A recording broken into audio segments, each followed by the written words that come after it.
se va a proceder a tomar juramento o promesa a don Luis Miguel Enciso, candidato al grado de doctor.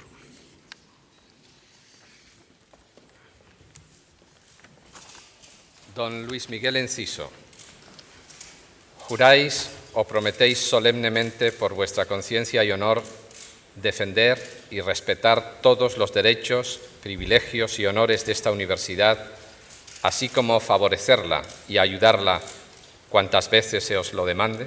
Sí, juro. Se va a proceder a la solemne colación del título de doctor honoris causa a don Luis Miguel Enciso. La Universidad de Alcalá, en reconocimiento de vuestros relevantes méritos, os ha nombrado doctor honoris causa. Como testimonio de esa dignidad, en virtud de la autoridad que como rector me está conferida, os entrego el título doctoral. Además, os impongo el birrete laureado, símbolo de tan alto honor. Llevadlo sobre vuestra cabeza como corona de vuestros estudios y merecimientos.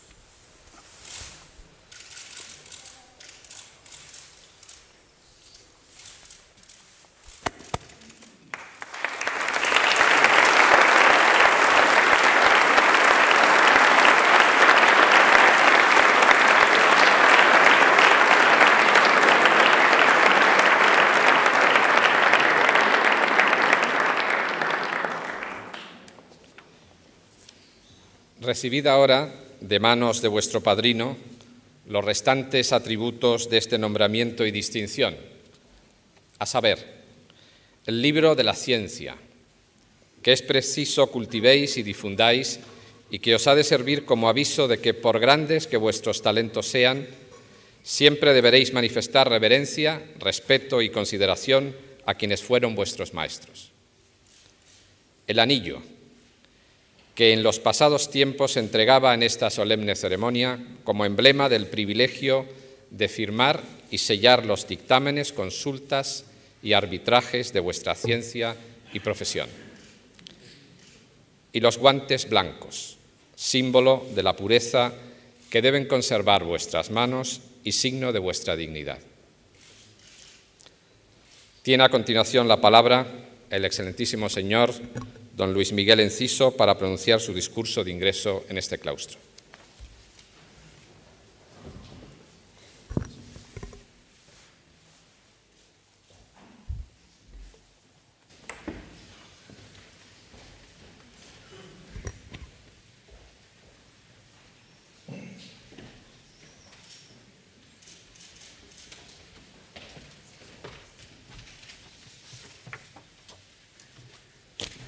Sean mis primeras palabras de gratitud. Gracias por el enorme honor que me dispensa esta universidad. Gracias al señor rector, gracias al claustro, gracias a mi generosísimo padrino. Hablaré ahora sobre los modelos culturales del séptimo conde de Lemos y el octavo conde de Oñate en la Nápoles del siglo XVII. A comienzos del siglo XVII, el virreinato de Nápoles, aparte de luchar por mantener su identidad, siguió siendo una pieza clave en el conjunto de la monarquía de España. El maestro Galasso ha explicado con lucidez el doble destino napolitano. El viejo reino, escribe Galasso, fu periferia dell'impero, ma per corti versi non fu senza influenza sugli stessi svolgimenti del centro dell'impero e quindi deve essere guardato in relazione a tutte le parti del sistema.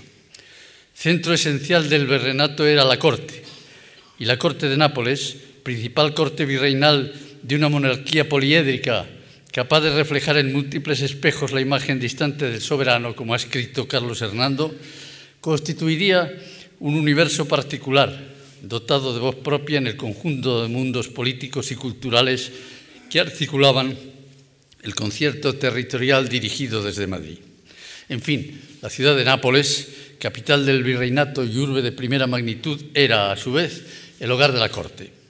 Los tres grandes espacios de la política napolitana, el virreinato, la corte y la ciudad, conocieron bajo el séptimo conde de Lemos no poco esplendor, y en ellos se tejió una nueva cultura. Cervantes, en su viaje del Parnaso, describía a la Nápoles de comienzos del 17 como una nueva Roma. ¿Lo era? En realidad, el desarrollo de la ciudad fue extraordinario en el 16 y siguió siéndolo en el 17. Tal expansión vino ligada, como ha recordado Galasso, al poder político. Puede decirse, pues, que el crecimiento de la capital era al mismo tiempo un símbolo y un instrumento del poder. Pero la Nápoles de la época de Lemos y de años posteriores, Jardín de Italia y abreviado Globo, al decir de Estebanillo González, si era, como recuerda Galasso, la metrópoli demográfica, administrativa, política, civil del reino, no podía considerarse la líder del movimiento económico del país. ¿Cómo se reflejaron las circunstancias expuestas en la política cultural del séptimo conde de Lemos? En realidad, Pedro Fernández de Castro, como otros miembros de su familia, supieron entender que la grandeza de las tareas públicas iba asociada a una inequívoca vocación intelectual.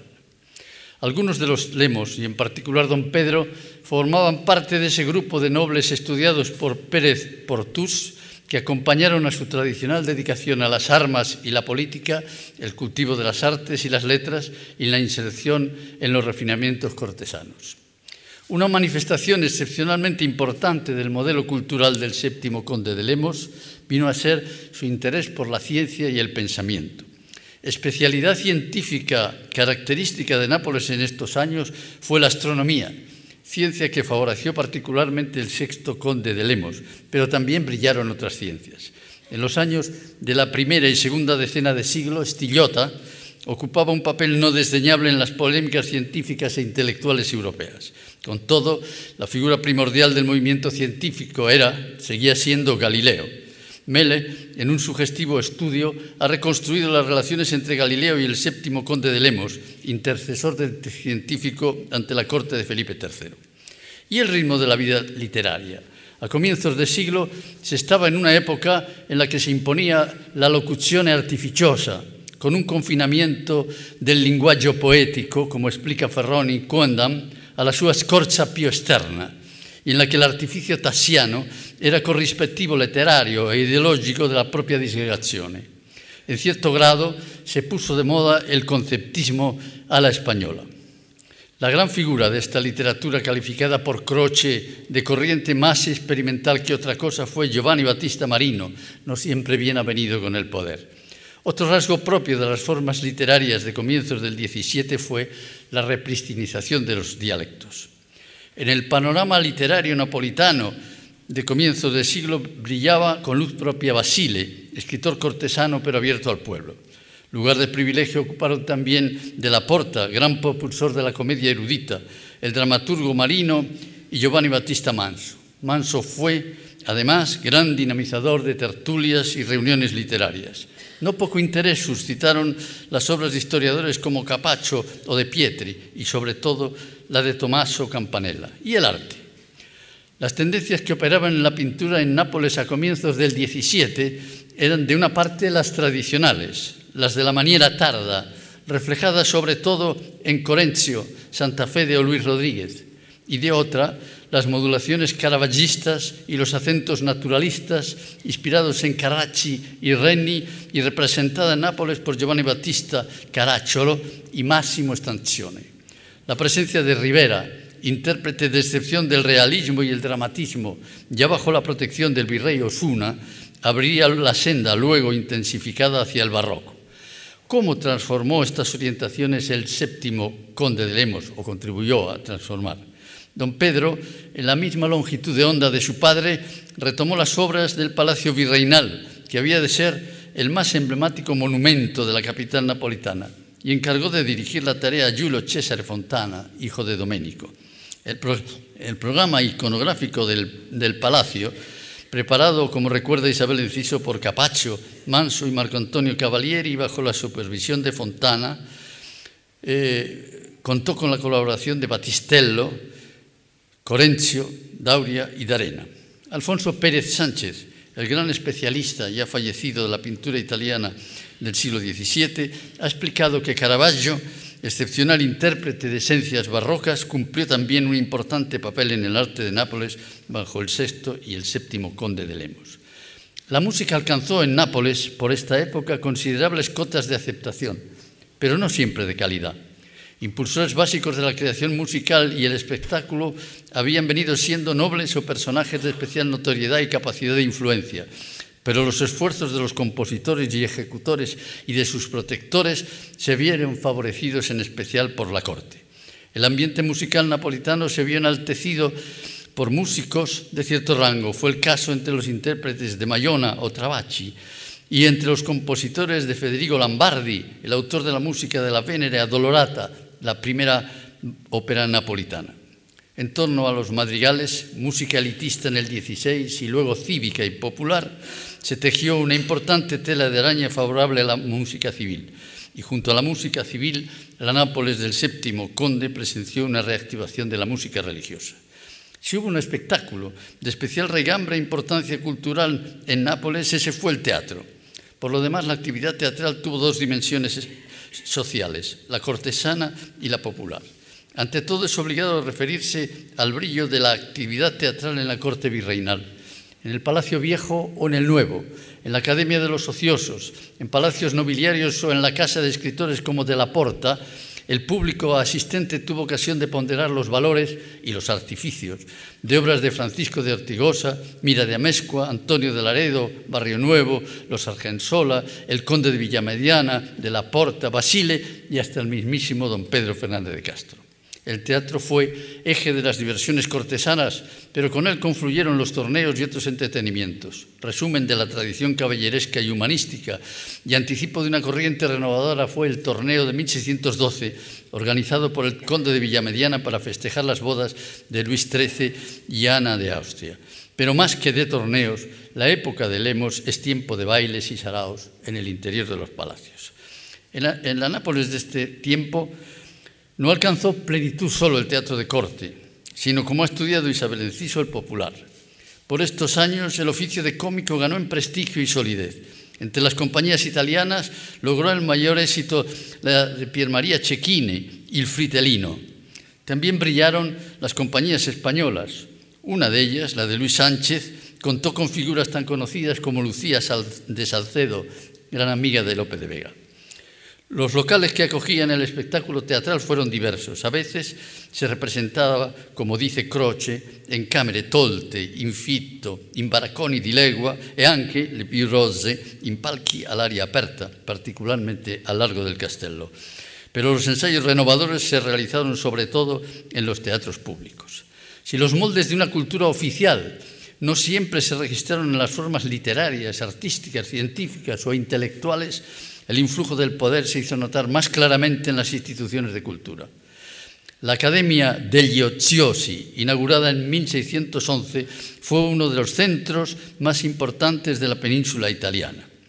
Si en el contexto intelectual la Academia da la imagen de un cuerpo vivo, inserto tempranamente en la cultura barroca y relativamente modernizador, desde la perspectiva sociográfica se abastece de aristócratas o burgueses y élites intelectuales o políticas afines en general a la corte virreinal.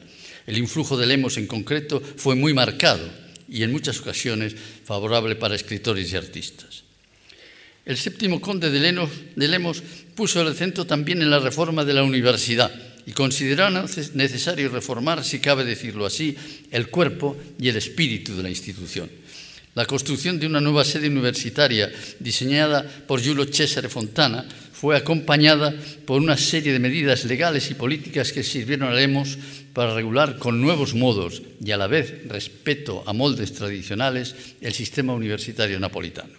Cortese y otros historiadores atribuyen al séptimo conde de Lemos la intención de poner en marcha un plan homogeneizador de enseñanza universitaria inspirado en el modelo de Salamanca. Puede aceptarse esa tesis. No cabe negar que la Universidad de Nápoles, en el periodo de don Pedro Fernández de Castro, acusa influencias españolas y concretamente de Salamanca, la universidad en la que el virrey estudió. Pero el respeto a las instituciones y a la entidad del Reino de Nápoles impiden definir propiamente las reformas como un ensayo de dominación ideológica o cultural. Más bien cabría hablar de una modernización matizada por influjos hispánicos. El modelo cultural del octavo conde de Oñate. A mediados de siglo, rebasadas las tensiones de la revolución de Masaniello, Nápoles completa y perfecciona su imagen de gran urbe y capital del Mezzogiorno. Desde el punto de vista demográfico, la ciudad era un receptáculo esencial y simbólico de la política en el sur de la península italiana y un punto de referencia muy significativo en el entramado estratégico de la monarquía de España. En cuanto a su función como enclave comercial y económico, se convirtió en el gran puerto del reino y en lógica conexión en una importante plaza mercantil y financiera. Por último, la bella capital del Mezzogiorno y sede de la corte virreinal siguió siendo un espacio privilegiado de cultura. ¿Qué papel correspondió en ella al virrey Oñate? Don Íñigo Vélez de Guevara y Tasis, octavo conde de Oñate, era hombre de salud delicada, pero de carácter firme y severo, tenaz y de gran cervelo e entendimiento, como dijera Fuidoro, supo aprovechar siempre su buena formación intelectual, moral y, si cabe decirlo así, cívica. La suya no fue nunca una educación muelle y apocada, sino exigente y rigurosa. Por lo demás, el virrey debió de ser, como ha explicado Ana Minguito, un hombre de profundo sentir religioso. En fin, desde joven don Íñigo mostró interés por la actividad diplomática, el juego político y también el arte y la cultura. La cultura napolitana a mediados de siglo prosigue tendencias y abre camino a nuevas experiencias. Un sector historiográfico, Pepe Benzoni Lavrò, considera che il Regno di Napoli diventa mezza zona di bassa pressione culturale, proprio perché è una zona di alta pressione aristocrática, e interpretan que el virrey no hizo progresar el territorio. Cuando llegó a hablar de condición provincial y atraso radical de Nápoles respecto al barroco. No ese es el punto de vista de la historiografía actual. Bajo Oñate se hacen esfuerzos para desarrollar una conciencia laica y estimula la nueva cultura filosófica científica. ¿Cuál fue la actividad personal y la política de Oñate en esta perspectiva de cambio? El gobierno de Oñate, como ha escrito Ana Minguito, marca el comienzo de una nueva etapa. Economía, derecho y medicina son los campos a través de los que se aplican nuevas tendencias que se alejan de la tradición y ofrecen una interpretación y un acercamiento al conocimiento basado en presupuestos prácticos. La historiografía y la política se ven también condicionados por esta tendencia. El difícil e inteligente equilibrio de Oñate entre contención y apertura se manifestó en múltiples facetas. Una de ellas es la edición y la literatura. ¿Qué tipo de obras se publicaban? Sin el deseo de superar la mera aproximación al tema, cabe insistir en que abundaban los libros o trabajos jurídicos. También eran mayoritarias las publicaciones literarias o religiosas. Las obras de época predominan sobre las antiguas y los clásicos. Eran abundantes la literatura de emblemas, los panegíricos y poesías apologéticas, y en los años centrales las gacetas avvisi y notizie. Entre las lenguas, la predominante era la del país. A la vista de estas orientaciones generales, ¿cuál es la significación de Nápoles en el conjunto de la península itálica? La presencia de la edición napolitana, como acertadamente afirma Santoro, es cada vez más abundante, y lo es especialmente en la época de Oñate. Con toda la política oficial respecto a las publicaciones seguía siendo restrictiva y de control. Estas medidas, escribe Ana Minguito, funcionaban gracias al equilibrio mantenido por los virreyes con las autoridades eclesiásticas, los dos grandes poderes que regulaban el sector. Si los procedimientos de control y censura eran generales en los estados de la época, ¿cómo actuó en Nápoles? Galasso interpreta que el virrey demostró un sucesivo acercamiento a las novedades intelectuales. Durante su mandato se mantuvo viva la polémica entre conservadores e innovadores. Las tensiones entre unos y otros y los conflictos de don Íñigo con el cardenal Filomarino sirven para explicar que la llegada de obras extranjeras a Nápoles por este tiempo fuera escasa. La literatura tamizada por el poder y afecta al mismo, heredera de una tradición renovada en años anteriores, contó con nombres conocidos y en algunos casos ilustres. Pero el apoyo al virrey se reflejó particularmente en algunos casos en los que la pluma, como decía Benzoni, era el arma de batalla en el campo abierto de la rivalidad del obsequio. El latido del arte en Nápoles bajo Oñate fue intenso y acelerado. En la mayor parte de las ocasiones, las obras correspondían a artistas napolitanos de orientación barroca. De hecho, si Roma tenía el reconocimiento internacional como capital del arte, en la década de los 40-50 Nápoles vino a ser un centro capital para el afianzamiento del gusto en la estética artística barroca. Las iniciativas artísticas partieron sobre todo de círculos privados, nobiliarios, eclesiásticos o burgueses, pero hubo también un impulso en favor del arte promovido por el virrey. Expresión máxima de la armonización entre el arte oficial y el arte privado se muestra en las relaciones entre Oñate y los artistas. La utilización de la cultura por el virrey y otras autoridades sirvió para consolidar la imagen y prestigio del poder o como vehículo de ideas o proyectos, sin desdoro de la libertad creadora de los artistas. Particular importancia alcanzó el mecenazgo ejercido por Oñate con Máximo Stanzioni o José Rivera, pero la colaboración más importante del virrey con un artista fue la establecida con Velázquez. En el Reino de Nápoles se viven, a partir de 1648, momentos de esplendor para el teatro. Oñate, en equilibrio entre las directrices oficiales de Madrid y la realidad cultural con que se enfrenta en Italia, encuentra un punto de unión para acelerar la renovación intelectual y estética. Tanto Parrino como Celano pusieron de relieve que el conde fue el introductor de le commedie in musica all'uso di Venezia, es decir, el primer bajido de la ópera, y una de las personalidades prominentes que contribuyeron a hacer de Nápoles un centro teatral y musical de vanguardia. ¿Alcanzó la música alto predicamento en este tiempo? Tres factores resultaban negativos: el panorama profesional de los músicos, la rivalidad entre el poder civil y el eclesiástico y la preferencia de los virreyes por los músicos extranjeros. Ambos tres fueron parcialmente superados por Oñate, a cuyo impulso se debieron la aceptación de la música por nuevos sectores sociales y la reafirmación del melodrama operístico.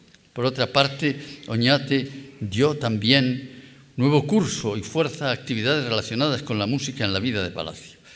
De las instituciones culturales de Nápoles bajo Oñate, dos tienen singular importancia: la universidad y las academias.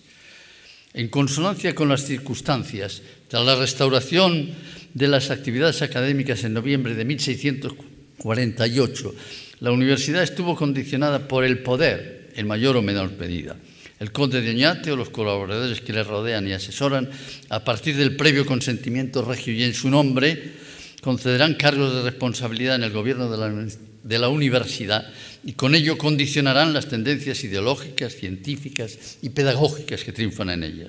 Pero ¿hasta qué punto? Los nombramientos o suspensiones de profesores ilustres, como Carlo Piñaro u Onofrio Richo, por poner ejemplos, revelaban una vez más una política de equilibrio. Oñate, aunque respetaba y defendía las tradiciones, no se cerraba a las nuevas corrientes. Sabemos, lo cual es importante, que la plantilla de cargos de la universidad fue renovada por el virrey, como se acredita en los certificados del capellán mayor. Con la renovación vinieron también reformas económicas y mejoras en el pago de los estipendios de los profesores. En definitiva, a la revuelta de 1648 sucedió una reacción y a esta importantes reformas institucionales y económicas para la universidad. Uno de los fenómenos más característicos y de mayor proyección de la cultura napolitana a mediados del siglo sigue siendo la proliferación de academias. Para empezar, recordamos que Oñate heredó la famosa Academia degli Oziosi. Sus miembros seguían siendo, en líneas generales, inquietos y renovadores en lo intelectual, pero tímidos y cautelosos ante los condicionamientos sociales y políticos. Otras academias que gozaron de notoriedad, como ha explicado Galasso, fueron la degli Investiganti, la dei Discordanti, que reunía a los médicos de sabor más tradicional, la Academia de Colonna, dedicada a la filosofía, y la Giuridica dei Rinnovanti. En el claustro de San Lorenzo o en San Domenico Maggiore, donde se reunía la Academia degli Oziosi, y en otros varios lugares, las academias contaron a veces con la presencia de Oñate, interesado por hablar de literatura u otros temas afines y también por impulsar y hasta cierto punto dirigir la actividad intelectual desplegada. A fin de cuentas, ¿qué significado tuvieron estas singulares academias? Fueron ante todo un vehículo de renovación intelectual, la creencia, el pensamiento, la ciencia nueva, las humanidades, las artes, o en pocas ocasiones de defensa de posiciones tradicionales y en todo caso polémicas. Eran también una fuente de prestigio social y algunos de sus miembros buscaron vanidosamente o la notoriedad o la autoglorificación. Nobles, eclesiásticos y el propio virrey ejercieron sobre ellas un plausible mecenazgo. Oñate las estimuló decididamente. Su actitud favorable dependía de íntimas inquietudes y preferencias, pero también de un prudente ejercicio del poder. Y acabo. En todos los campos y manifestaciones de la cultura, el virrey buscó, diría yo, el equilibrio entre la tradición y la innovación, el prestigio y la imagen del poder y el servicio a la ciencia y a la sociedad, la colaboración con los intelectuales y las élites dirigentes y el sentido de la responsabilidad. Los más críticos, como Benzoni, definen su posición como un juego de oscilaciones entre la desconfianza hacia algunas de ellas y las acciones de mecenazgo. Los estudiosos más serenos, y entre ellos Ana Minguito, en el juicio reconocen en Oñate perfiles de hombre de letras, afín a los saberes humanísticos y a la creación literaria o artística, diplomacia medida, talante prudente y respeto al pasado y fe en él, pero también fe en el futuro. He dicho.